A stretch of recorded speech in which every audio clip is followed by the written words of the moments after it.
C'est la deuxième marchandise la plus échangée dans le monde après le pétrole, le café. On va au Havre chercher la cargaison. Oui, je crois qu'on va prendre un grain. Café lungo, café corto, café. Viennent chercher leur café. Cups of coffee. Coffee mate. Des cafés. Il a le goût de l'humanité, de toutes les humanités. Disparate, chic, populaire, solitaire, solidaire.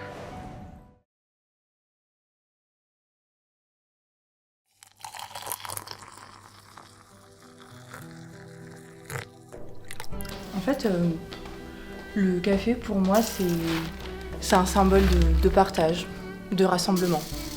Je sais pas, par exemple, regarder un simple espresso à Milan, ça vous ramène des années de culture italienne, à leur joie de vivre, à leur hospitalité. Et voilà. Hop. Ouais. Je t'ai rajouté un petit sucre dedans.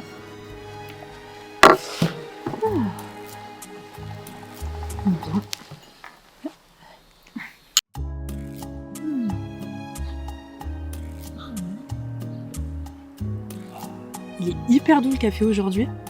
Ça doit être du lait cuit à la vapeur. Ah oui, c'est un peu comme un latte, non? Mais avec une mousse plus légère et moins de lait. En vrai, ça doit être parfait pour les gens qui veulent quelque chose de crémeux mais pas trop fort. Est-ce que t'as déjà goûté quelque chose d'un peu plus original, genre un yuan yuan de Hong Kong? C'est un mélange de thé noir, de café et de lait concentré sucré. Ça doit être une tuerie. Wow, en vrai, ça a l'air dingue. Mais je me demande quand même si la saveur du thé et du café se mélange bien. Par contre, j'ai toujours rêvé de goûter ce fameux café Trung du Vietnam. Ah oui. Avec le jaune d'œuf et le lait concentré. Ça a l'air fou. Oui, mais meuf, ça doit être tellement crémeux. C'est comme aussi le café Touba au Sénégal. C'est un café épicé avec le poivre de Guinée, parce qu'apparemment c'est bon pour la santé.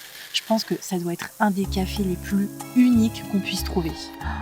Par contre, ça doit bien te réveiller. Hein. Ah bah ouais, je confirme.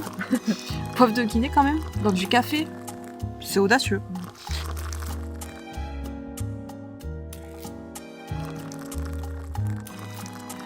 Et enfin, un petit affogato.